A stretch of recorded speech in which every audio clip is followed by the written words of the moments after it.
No greater love in all the sky above. All that you have, that is the cost of love. 'Cause all that you are could not. Hi. Happy holidays to everyone. My name is Minister Bailey. I'm from a little town outside of Charlotte, North Carolina. And this season, I want you to be blessed and thankful. My time is near. As Paul said, I'm ready to be offered up, and my time of departure is at hand. But the Spirit has been urging me to tell my testimony. And if you would just take a walk with me back to 1986, when I thought I had it going on. I had my house and my family. But one night I came home and my family was gone and my house was in foreclosure. So during that time, being at the home, it was newly brought out. And I was in my home and I walked through the kitchen and opened the back door where I didn't have a deck on yet.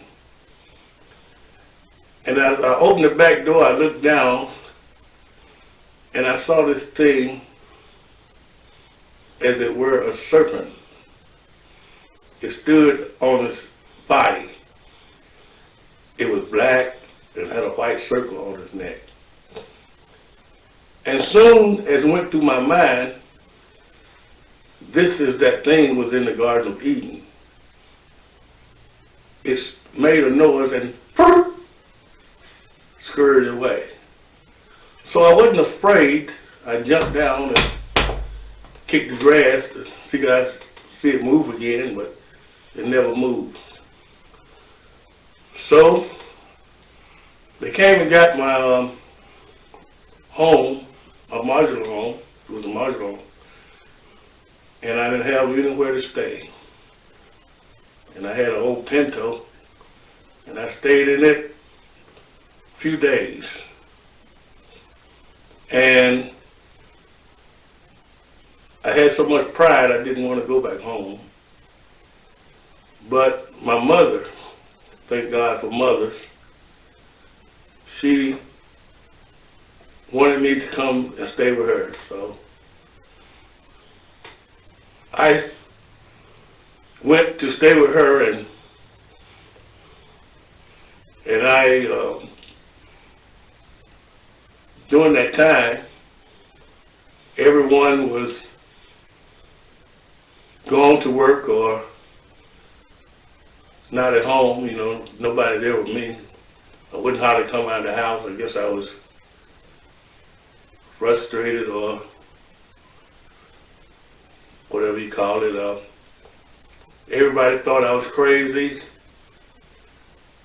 and they thought that since my wife had left and I lost my home that I had went crazy, but that wasn't it. So when I was in my mother's and father's house in the living room, they had a little testament on the table, and I picked it up. And I was reading where Peter denied Christ 3 times. And it sounded like it was thunder and lightning that side, which it was. And I was reading in the Bible where Peter denied Christ 3 times, and I heard a voice say, "Come outside." And I kept reading. The second time I heard the voice say, "Come outside." So I kept reading, then I heard a big clap of thunder. And I closed up the Testament, and I heard the voice say, come outside. It was a strong voice, thunderous voice. And I could hear thunder and lightning outside. But it was a calm voice. And I don't know how to explain it, but it was a thunderous, calm voice. And nobody can do that, but I know now but God. So after I closed up the Testament, I walked through the house and went out my mother's kitchen door. And far as my eye could see, there was fog over the land, about 2 feet high. So I stepped out on the ground, and my feet, remind you, I didn't have anything. I lost everything. I didn't have nothing but a shirt and a pair of pants. And I had no shoes. And I stepped on the ground, and the ground wasn't wet. And I walked to the back of the house, and I looked at the top of the trees, and there was this bright golden cloud. Had so many colors that hasn't been uttered to man yet. And I stood and I looked at it. If I knew what I knew now, I would have fell on my face. But I shook my head and went on back into the house and went to the bathroom and took my hand, my finger, and tried to open my eyes, because there's so much power and brightness and beauty. But I know now that no man can look upon God and live. Thank the Lord for Jesus Christ. But after that, they thought I was crazy. They took me to the hospital.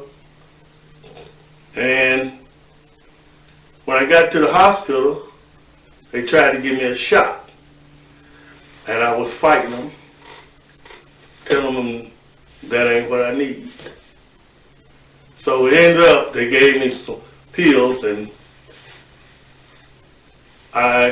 they took me back home, and it was my sister, I believe it was my sister, Angela, because I wouldn't take the pills either. She sat on my lap and forced one down my throat. I took it, I swallowed it, but that wasn't what I needed. So that morning, I was looking up, because when you see a vision, you're going to look for another one.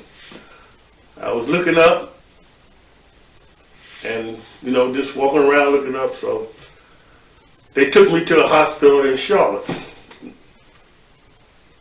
the big city that's up the road, and took me to one of the doctors. And my mother had been going in front of me saying he's act like he'd been seeing visions, looking up in the sky. So the doctor asked me, what's wrong? And I wouldn't tell him nothing. So the next thing I knew was the sheriff came in and put handcuffs on me and they led me to the car. And as he was putting me in the car, I seen a badge or emblem on his shirt, had a cross with a snake wrapped around it. I didn't know then what it mean, and I asked him, I said, what is that on the shirt? That snake on your shirt? And he told me that means healing. Healing. So I remember going through Charlotte, seeing the tall buildings, and I said, looked up and I said, Lord, I don't know where I'm going, but I want you to go with me. And I remember there was another guy in the car, and we went to, and they took us to Morganton. If you know Morganton Hospital, it's a hospital for mentally ill.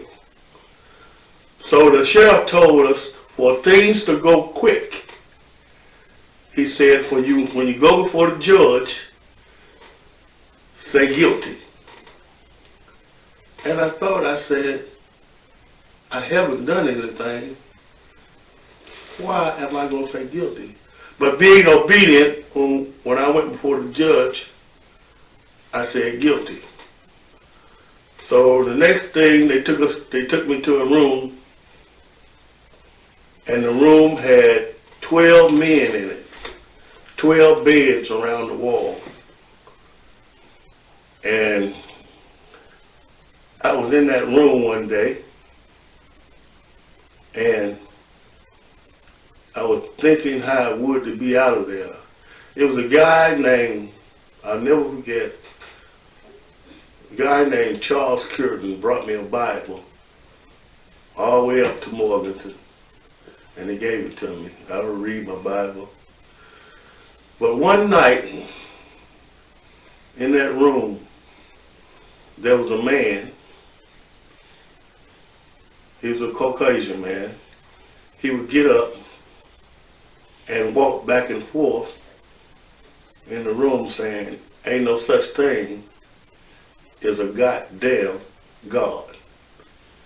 And I was squirmed up in my bed because I knew of God. I knew there was a God, but I didn't know about Jesus. So one day, those 12 men were in a TV room. They called it a TV room. And I was in that room by myself, and I was walking back and forth in the room thinking how it would to be out, to get out of that place, and thinking how heavy it would be. And there was a crack in the door. The room was dark, and there was a crack in the door. And all of a sudden, you know, Jesus does stuff all of a sudden. All of a sudden, a man's hand felt like it went inside of me and pumped my heart. I felt so good, felt like I could just fly. But I bent over and I said, nobody's going to believe me. He's real. He's real. Nobody's going to believe me. And when I stood up, I walked out of the room, and across the hall was a water fountain. I bent down, and I took a drink of water. When I raised up and turned my head, one of the guys was coming to the room. And he looked at me with horror and amazement, sliding down the wall. And I said to myself, what is this guy looking at? Why is he looking at me like that? I know what he's saying now, but I didn't know then. I read where Moses went to the top of the mountain to get the 10 Commandments. When Moses came back down, he had a glow about him. He seen that glow on me because I had just been touched by the Lord. I didn't know that then, but I know it now. So I could go on, but that's my testimony. And it goes on, but if any of you believe in Jesus, hit the like button. And if any of you believe in Jesus because of the words I speak, hit the like button. That's my testimony.